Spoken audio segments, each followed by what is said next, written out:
Mais moi, c'est Marion Tétégan-Simon. Je suis la directrice scientifique du volet tourbière et sol à l'Institut de recherche sur les zones côtières.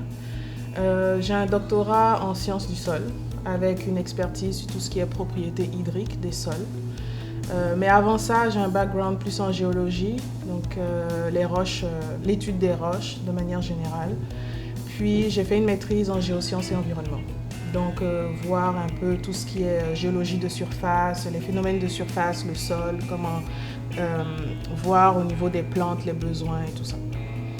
Donc je suis arrivée à l'Institut depuis 2014, puis je suis à mon poste depuis 2016. Donc à l'Institut de recherche sur les zones côtières, il y a à peu près une cinquantaine d'employés. Donc on parle d'environ 6 PhD, une dizaine de personnes qui ont une maîtrise et puis une douzaine qui ont un bac. Puis tout le reste, c'est du personnel technique. Puis avec différentes expertises, comme on peut le voir dans la dénomination des différents départements de l'Institut de recherche. L'Institut en tant que tel, on a plusieurs départements. On a l'aquaculture. Ils travaillent principalement sur l'omble chevalier, l'huître américaine et le homard. On a le volet pêche et coproduits marins. Ils travaillent principalement avec, plus sur des thématiques liées à la pêche et tous les produits connexes qu'on peut faire avec, notamment sur le crabe, le hareng, la crevette.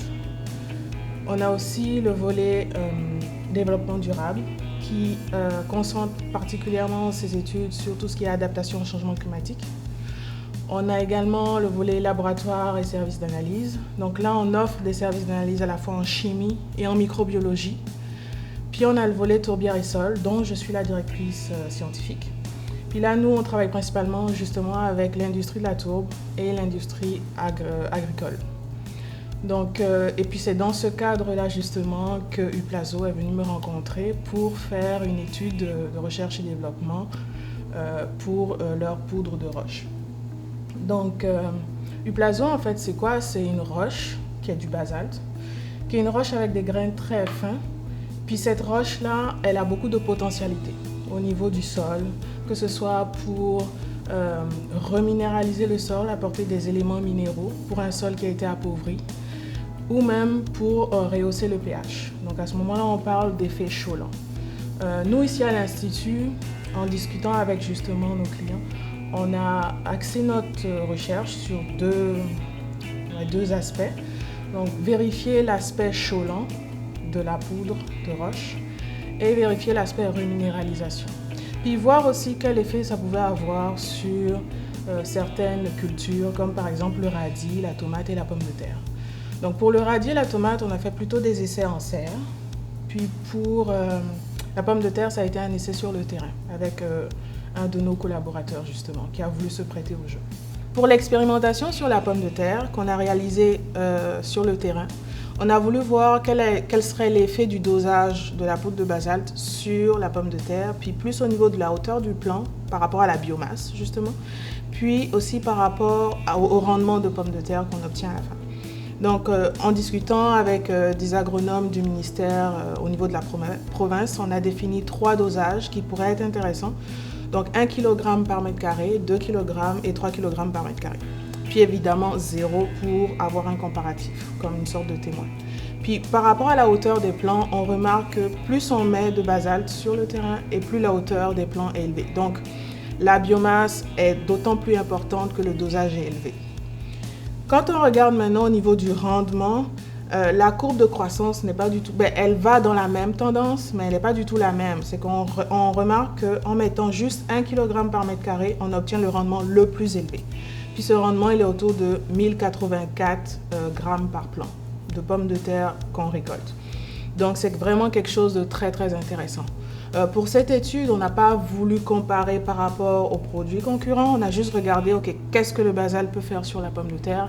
Puis en discutant avec les agriculteurs autour, ils trouvaient que c'était un résultat pas mal intéressant. Par rapport à l'expérimentation qu'on a fait sur la tomate, c'est une expérimentation qu'on a fait essentiellement en serre parce qu'on voulait contrôler aussi les conditions de croissance puis de rendement. Puis qu'est-ce qu'on a fait, c'est qu'on a voulu comparer la poudre de basalte avec tous les autres concurrents qui pouvaient exister. Puis vu qu'on avait comme hypothèse de recherche que cette poudre pouvait avoir un effet à la fois cholant et reminéralisant, on a voulu le comparer aussi avec la chaux calcique et la chaux dolomitique. Donc, qu'est-ce qu'on obtient en termes de résultats? C'est quand même des résultats très, très intéressants.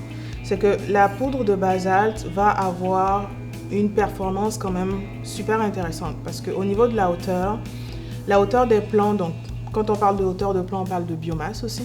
Donc, la hauteur des plants était beaucoup plus importante que pour un témoin, c'est-à-dire un témoin où on n'avait mis aucun additif, aucun intrant.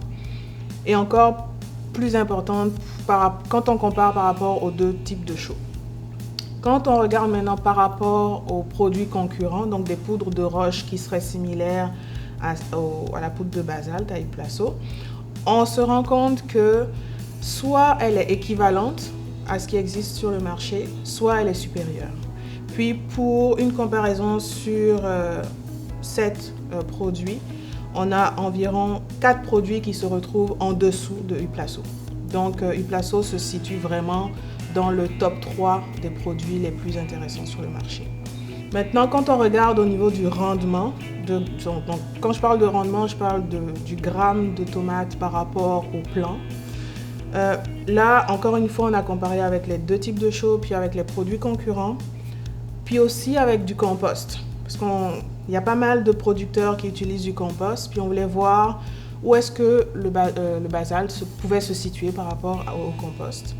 Puis le rendement qu'on obtient est très très intéressant parce qu'il surpasse celui du compost. Donc on parle pour un rendement autour de 135 grammes par plant pour le basalte, puis autour de 104 pour le compost. Puis pour la chaux, c'est encore inférieur, autour de 84. Donc là encore, en termes de rendement, la poudre de basalte va surpasser les deux types de chaux et le compost. Puis quand on regarde comparativement aux autres produits concurrents qui sont constitués de poudre de roche, et bien là, le rendement est largement supérieur. On parle donc 135-68, puis les autres sont toujours en dessous du rendement qu'on obtient pour la tomate. Donc, les produits concurrents se situent entre 109 et 40 grammes par plant. Donc, 109 par rapport à 135, on s'entend que c'est déjà une grande différence qui est observée. Donc, comme conclusion sur l'expérimentation de la tomate, on s'est rendu compte qu'à la fois pour la biomasse et à la fois pour le rendement, la poudre de basalte était quand même un très bon produit qui pouvait permettre d'obtenir de bons rendements et puis une bonne proportion de biomasse. Concernant l'expérimentation sur le radis, on a fait la même chose que pour les tomates. Ça a été une expérimentation essentiellement en serre. Puis là, encore une fois, on a voulu comparer la poudre de basalte aux deux types de chaux, puis aux produits concurrents qui existent sur le marché. Ce qu'on a remarqué, c'est qu'en regardant en termes de hauteur, la hauteur des plants se comportait de la même façon que pour les deux types de chaux. Donc on ne voyait pas de grande différence. Par contre, quand on compare avec les autres types de poudre de roche, on se rend compte qu'au début de l'expérimentation, on a à peu près les mêmes types de résultats. Puis plus on avance dans la croissance de la plante, puis la poudre de basalte va se distinguer, puis elle va surpasser le reste. Donc encore une fois, au-delà d'une dizaine de semaines, on réalise que le taux de biomasse est beaucoup plus important en utilisant de la poudre de basalte qu'en utilisant d'autres produits concurrents sur le marché. Pour conclure, ce qu'on peut dire sur Iplaso, qui est de la poudre de basalte, c'est que nous, les recherches qu'on a effectuées à l'Institut de recherche sur les zones côtières ont montré qu'il a un double effet sur les sols puis sur les plantes. Il peut avoir un effet chaulant et reminéralisant, donc dans les sols. Puis au niveau des plantes, il peut augmenter le rendement, comparativement à des produits qui existent déjà sur le marché.